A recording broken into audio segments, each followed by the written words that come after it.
Салам достор, биз силер менен буга чейинки видеодо никедеги мамиле темасын, жубайлар бири-бири менен кантип баарлашышы керектиги жөнүндө караганбыз. Ал эми бүгүнкү видеодо биз никедеги сүйүү темасын карайбыз. Анткени сүйүү бул никенин өзөгү болуп саналат. Бирок бири-бирибизди сүйбөй калдык деп ажырашууну каалаган жубайлар жөнүндө көп угабыз. Аларга эмне болду? Кандай деп ойлойсуз? Чын эле алардын сүйүүсү токтоп калдыбы? Сүйүү бул убактылуу нерсеби? Же түбөлүктүү сүйүү бул кол жеткис нерсеби? Бул суроолорго жоопту биз силердин мамилеңер сүйүүнүн кайсы түрүнө негизделгенинен тапса болот. Силер эч качан токтобогон сүйүүнү түшүнүшүңөр керек.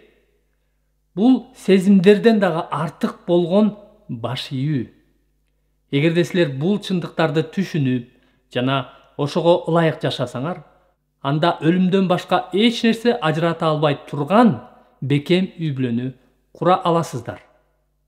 Сүйүү деген сөз ыйык жазууда эң көп колдонулган сөздөрдүн бири.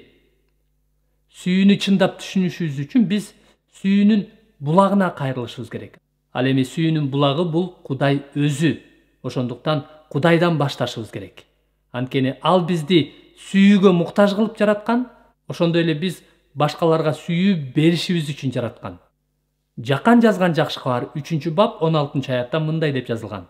Кудай бул дүйнөнү абдан сүйгөндүктөн өзүнүн жалгыз уулун берди. Кудай аны ага ишенген ар бир адам өлбөй түбөлүк өмүргө ээ болсун деп берди деп жазылган. Сүйүү деген сөздүн маанисин түшүнүү үчүн грек тилиндеги 4 сөз колдонулат. Алардын маанисин түшүнгөндөн кийин эмне үчүн кээ бир адамдар мен аны сүйбөй калдым деп айтканын түшүнсөк болот. Биринчи түрү бул сторге деп аталат. Сүйүүнүн бул түрү табигый жакындык же милдетти билдирет. Бул сүйүү адамдын табиятына негизделет. Сторге бул силердин күйөөңөргө, аялыңарга, балдарыңарга, керек болсо күчүгүңөргө дагы болгон табигый жакындыкты билдирет. Бул сүйүү адамдын табиятына негизделгендиктен кээде пайда болуп, кээде өтүп жок болуп кетиши да мүмкүн. Сүйүүнүн экинчи түрү бул эрос. Бул адамдын акылын ээлеп алган жана багындырып алган кумарлуу каалоо. Бул эротикалык сүйүүнү билдирет. Сүйүүнүн бул түрү биздин маданиятыбызды, жүрүм-турумубузду аныктайт. Бул өз пайдасын гана көздөгөн өзүмчүл сүйүү. Ал бир нерсе берсе, аны алайын деген максат менен гана берет. Эрос сүйүүсү бул шарттуу сүйүү. Сүйүүнүн үчүнчү түрү бул филео. Бул көбүнчө бир туугандык сүйүүдө колдонулат. Бул сүйүү жакын адамы жанында турганда өзүн жакшы сезген достук сүйүү. Бул сүйүү алгысы эле келген эрос сүйүүсүнөн айырмаланып, бергиси да келет. Филео боорукердик, назиктик жана баалуулуктар менен бөлүшөт. Өзүнүн бактысы үчүн кам көргөндөй эле, жакынынын бактысы үчүн дагы кам көрөт. Ал эми сүйүүнүн 4-түрү түрү бул агапе. Бул агапе сүйүүсү мамиледе жооп ала албаса да, дайыма демилгени колуна алат. Жакан дал ушул сөздү дүйнө Кудайды кабыл албаса дагы, анын бул дүйнөгө көрсөткөн сүйүүсүн чагылдырыш үчүн ушул сөздү колдонгон. Жаңы келишимде агапе деген сөз биринчи кезекте өзүнөн баш тартууну билдирген. Анткени бул сүйүү Кудай дүйнөнүн күнөөсү үчүн өз уулун курмандыкка берүү менен көрсөткөн шартсыз сүйүүнү билдирет. Бул ыйык жазуудагы Кудай сүйүү деп айтылган, анын бизге көрсөткөн сүйүүсү.